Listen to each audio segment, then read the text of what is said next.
आहोत म्हणून आपण त्या गरोदरपणामध्ये घ्यावयाची काळजी। तर आपण गरोदरपणामध्ये आपण काय केले पाहिजे? ज्यावेळेस आपल्याला गरोदरपण ठरतं, आपल्या घरामध्ये कोणाला तरी गर्भधारणा होते, त्यावेळेस आपण काय करायला पाहिजे?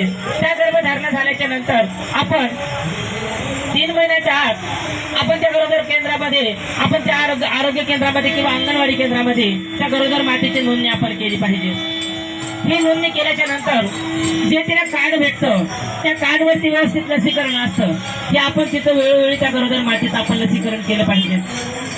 हे लसीकरण केल्याच्या नंतर गर्भधारणेपासून ते प्रसूतीपर्यंत आपण त्या मातेचा 3 वेळा तरी किमान सोनोग्राफी आपण त्या मातेची केली पाहिजे।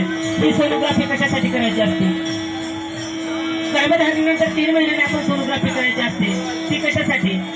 तर बाळ कसं आहे, बाळाला पाणी आहे की नाही, बाळाचे डोके आहेत की नाही, बाळ जन्माला येते की नाही, बाळ कसं आहे, बाळ काय रोगी आहे का, म्हणून आपण ही 3 महिन्याची सोनोग्राफी करायची असते। आणि नंतर 3 महिन्याच्या नंतर 6व्या ते 7व्या महिन्यामध्ये आपण त्या मातेची सोनोग्राफी करायची असते। तर 7व्या महिन्याची सोनोग्राफी आपण कशासाठी करायची असते? की बाळ वाढीला लागले का नाही, बाळाचे वाहार कसे आहे, याच्यामध्ये सुद्धा बाळाला पाणी कसं आहे, बाळाचे ठोके बरोबर आहेत की नाही, ही सोनोग्राफी आपण केली पाहिजे।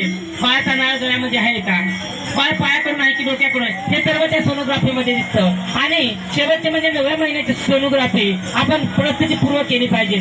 परिस्थितीच्या आधी आपण सोनोग्राफी कशासाठी करायला पाहिजे? का बाळाने पोटामध्ये शी केलेली आहे का, बाळ फिरत असतं, गर्भाशयामध्ये बाळ फिरतं आणि तो गर्भ फिरतो, म्हणून बाळ फिरत आहे का, याच्यामध्ये सुद्धा सर्व ते सांगतात। आणि आपल्या आरोग्य केंद्रामध्ये लोहयुक्त गोळ्या येत असतात, त्या लोहयुक्त गोळ्याचं सेवन आपण त्या मातेला वेळोवेळी करायला सांगितलं पाहिजे। कशासाठी? तर हे ज्या लोहयुक्त गोळ्या असतात, या लोहयुक्त गोळ्याने काय होतं, त्या लोहयुक्त गोळ्या घेतल्याच्या नंतर आपलं बाळ कुपोषित जन्माला येणार नाही, आपलं बाळ मतिमंद जन्माला येणार नाही, याच्यासाठी या लोहयुक्त गोळ्या घ्यायच्या असतात। आणि लसीकरण वेळोवेळी कशासाठी असतं? तर आपल्या बाळाला अपंगत्व येऊ नये, आपलं बाळ अपंग जन्माला येऊ नये म्हणून लसीकरण दिलं जातं।